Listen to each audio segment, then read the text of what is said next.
Na maajenti wote wa mabasi ya mkoa wa Dodoma yanayopita hapa na yanayoanzia hapa pamoja na wenzetu wa LATRA na meneja wa stendi. Lengo kubwa ilikuwa ni kuwakumbusha wajibu wao na majukumu yao. Wasimamie magari yao. Kipindi hichi abiria wanakuwa wengi, wasikate tiketi nyingi kuliko uwezo wa makampuni yao. Wahakikishe wanawahudumia abiria kupitia tiketi mtandao. Wahakikishe mabasi yao yote yanapita hapa. Wahakikishe mabasi yanayekuja hapa yote yawe mazima. Kutokana kuna mfumuko wa abiria, kwa hiyo wao wanafumua magari mabovu kwa sababu walishakata tiketi, wanakuwa hawana jinsi.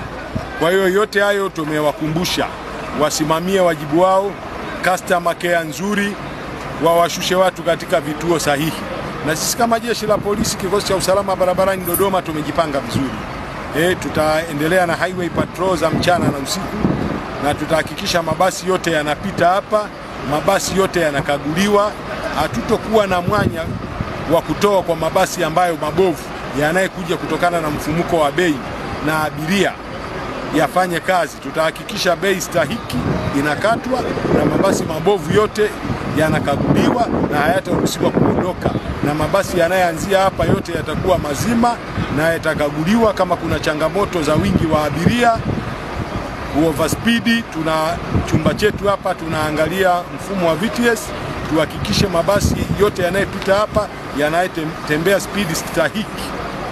Kwa hiyo yote hayo tutayasimamia. Kwa hiyo ninatoa wito kwa wakazi wa Dodoma, na wenyewe wakate tiketi katika njia sahihi na ofisi sahihi, wasije wakatepeliwa kutokana na mfumuko wa wingi wa abiria unapojitokeza. Sisi tuko pamoja na wao, tutafanya kazi masaa 24 kuhakikisha Dodoma yetu inakuwa shwari.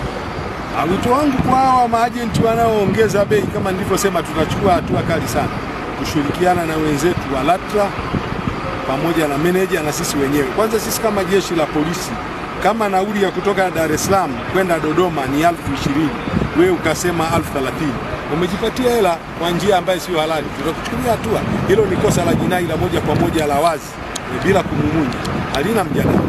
Bei ikiwa stahiki, hata wale abiria kesho na kesho kutwa lazima warudi, lakini abiria ukiwa umempandishia bei leo kwa gari ikiwa ni mbovu, ikisumbua, kwanza barabarani kwanza mnasumbuliwa na LATRA, umemwandikia bei 35,000 nauli, unakuta gari ni semi luxury, kwa haiwezi kuwa ni picha nzuri. Kwa elimu tuliopewa siku ya leo, tumejifunza vitu vingi, kuacha kwanza tamaa za muda mfupi, kwa sababu kipindi hiki ni kipindi kifupi zaidi cha abiria hawa wanaokuwepo wako wengi, kwa sababu ni shule tu zimefungwa na kufunguliwa. Baada ya hapo tunarudi katika hali yetu ya ile ya kila siku. Kwa elimu tuliopewa hii, kuna vitu vingi tumeweza kujifunza siku ya leo. Pengine wito wako kama jeshi la polisi kwa kipao hichi na kutambua mchango wenu kama nyie mawakala, nini hasa neno lako kwa jeshi la polisi? Sisi tunawashukuru sana.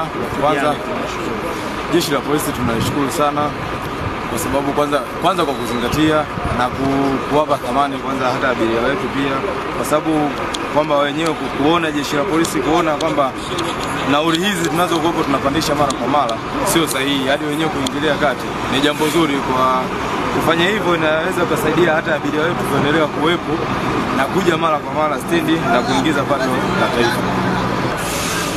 Sisi kwa neno moja tu kwa jeshi la polisi ni kuendeleza kuimarisha tu usalama barabarani kwa kuwapa elimu na madereva wetu pia, sababu kipindi hiki ndio unakuta ajali zinakuwa nyingi nini.